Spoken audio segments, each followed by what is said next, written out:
Well, they do like eating impalas, most of them anyway, and it would be nice if we could find some of them on impala at some stage soon to catch up with some of our females that are not around. Right, so we've drawn our map again. Again, please excuse the sizes of these areas are not right, and neither are the shapes. Vessels is most definitely not a thin line like that, but I forgot about it, and so I had to add it in quickly, and various other things are not quite right about this, so I do apologize, but you'll get the idea of the general kind of gist of what's going on here.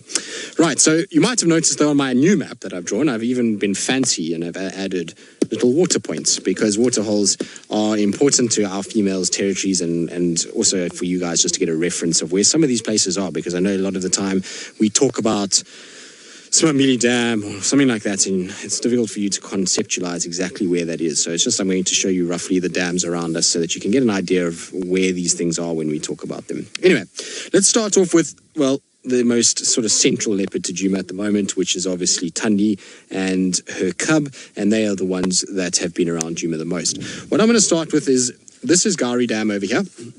So we've got Gari Dam in the middle, Buffelshoek Dam on the top, Treehouse and Twin Dams. When she first had her cub, this is the original den site, was over there.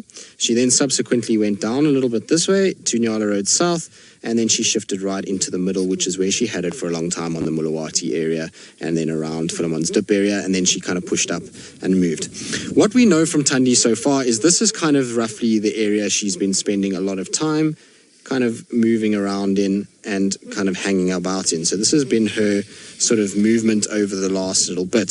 So that's all Tandi over there, plus cub. Now, Tandi and cub is interesting because there's been very few sightings of Tandi and cub recently. As soon as Hukumuri showed up on the scene, her movement pattern changed completely. She went from a relaxed individual on Djuma that spent a massive amount of time moving in a very small area to an individual that completely changed her behavior. We saw her go from here to Buffelshoek Dam and then straight south and into Little Gari and then pushed off into Chitwa. And the last time she was seen prior to this morning was here at Chitwa Camp. So she was seen right there on the edge of the dam, and her trucks were going into Torchwood. So it seems like what she's doing is now shifting her cub and herself into this area and pushing a little bit more. So she's extending her territory now into that section. So she's added a little bit more, which I'll just highlight over there. And that's because I think Tingana is spending a lot of time there. Now, Rebecca, if you can just repeat that, it didn't come through very clearly for me. So female leopards can roam freely through the male's territories if they are being mated by that male, and that's from Caesar. So Caesar, yes, they can kind of come through and move around in a male's territory. We know that Tandi moved freely in Tingana's territory, so did Shadow, so did Kuchava, so they were kind of protected by him, and so yes, they moved freely and they mated with him, and so he was happy to look after them. When it comes to a new male, so Hukumuri, then things change quite a bit, and I'll get into that shortly because we're going to get into Shadow after we come back. And so I'm going to send you off to Byron, who's got the lions, and hopefully they are starting to wake up, and they're actually in an area where Shadow might pop up if she is around. Byron, Picasso, no, I don't think so.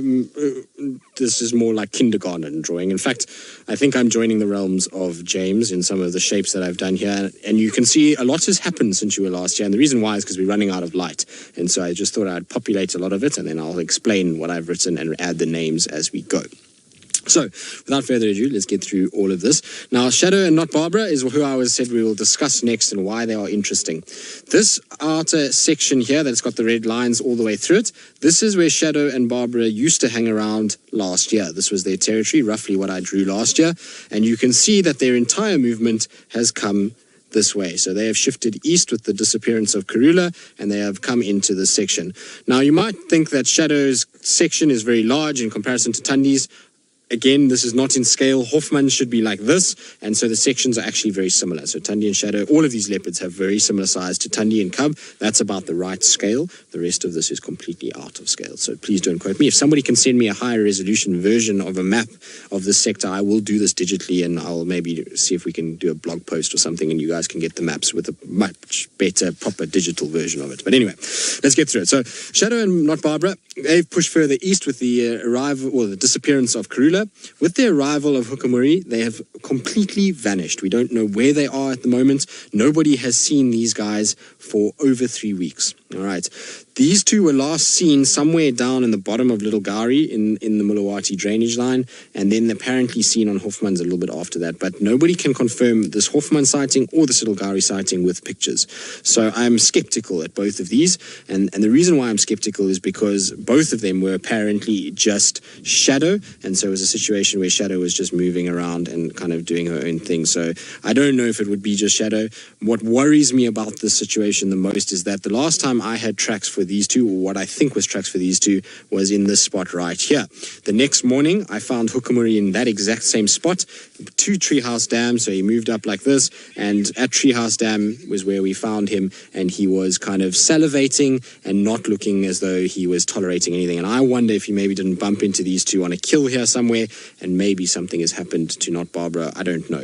But it's all obviously speculation, but she has definitely moved, and she is not around as much as we normally see her. The thing about Shadow is there's no reason to panic yet, because Shadow does this sometimes. She does disappear for long periods of time, especially if there's a threat around. She'll just go off the radar, and we really struggle to find her. But essentially, this is where Shadow is now pushing. She's pushing further and further east towards Treehouse Dam on Little Gari and Twin Dams on Djuma. And in fact, this whole section here, you can see this green line that's cutting through it. I'll get into that next, because this green block that you see here is the Shulu female.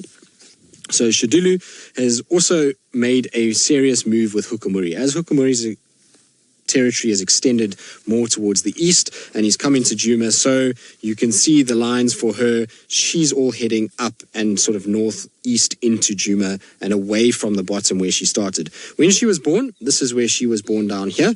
This is where her mother hangs around, so this is the mother's territory over there. Obviously, it's a lot larger than that. She then was seen a lot around this dam here. This is called Big Dam, which is on Arathusa Private, or Shirley's property, and she hung around here for about 3-4 months last year, and then she slowly but surely is pushing up onto the southern side of Arathusa airstrip, and then now up into Djuma and into this area. So her movement is all coming east, same as Tandi, same as Shadow. It seems as everybody's pushing east as Tingana is going east, and so Hukumuri is coming east. So you can see the effects what a male leopard has on females. It's not the male leopards that are, the female leopards having an effect on the males at the moment. It's the opposite way around as the change is occurring. So this is all Shadulu that is in here at the moment, and seems as though she's also making an advance towards Djuma. You've then got two circles on this side. These two circles are for leopards that we don't see. The blue circle is for Tiani. Her territory is very small after Salesh died, and she's just expanding out. So hers is going in every direction at the moment, outwards. That could also be why Shadulu is pushing further to the east. And the red circle is her sister Insele, not from the same litter. Insele is a much older sister, but come from the same mother, and she's now pushing further to the west as Tiani is expanding out. So that's the kind of breakdown of the western leopards and what's going on, but you can see a very definite shift as Tingana has receded. Anderson being very solid means that none of the leopards here are really pushing too much out of their territories, but as Tingana is receding, and so Hukumuri is coming in, so all of our leopards are shifting to the east. Right, so we'll get into the last little phase of it, which is the southeastern leopards after this, but we're going to send you back across, I think, to Byron, who's with the Nkuhuma Pride. Because unfortunately we lost light completely, which means that we're in a situation where we have to finish inside, because otherwise you will not see a single thing that I'm doing, and I will just become like a ghost, much like our leopards have been this afternoon. Right, back to the map. So I filled in a few more things. I just wanted to add Moya in here because Moya is another female that hangs around in this area. It's also why Shadulu might be pushing up a bit. She's getting pressure from Ingrid Dam and Moya at the bottom. So Ingrid Dam is the mother, Moya over there. Now we come up to the eastern side. So as I've been saying, everybody's shifting east. And what does that mean now for everybody else in this map? Up here in Buffelshoek, I keep getting reports from all of the landowners and the sort of guys that drive there that there's two different females that are seen up there. Nobody knows who they are. They don't even stop for 1 second. All they do is see a vehicle and they're bolting. So no one knows who they are. They just know that they're females, and there seems to be two different ones that apparently they see. Whether or not this is the same female, I have no idea, but apparently one is on the northern side of Buffelshoek, the other one is around Torchwood Kruger boundary and into a little bit of Buffelshoek over there and around up even towards the Manuleti Kruger Park corner. The one that we do know that is in Torchwood, which is where Tandi is now heading and which one she's going to start encroaching on quite a lot, is Nkanyeni. Now Nkanyeni, again, like I say, these are not long territories. Actually, most of them are quite wide territories, but because I don't have a wide piece of paper, so I've drawn these very poorly. But Nkanyeni used to hang around in Torchwood excessively. She used to be always in this area, and you used to find that she used to hang around kind of the southern section, and then she used to go into Nkoro, a little bit into Cheetah Plains and back again. What seems like it's happened is now that Tandi is shifted this way, and also that Kuchava, which is this blue one in here, so we'll get it Kuchava, just write that in there. Kuchava.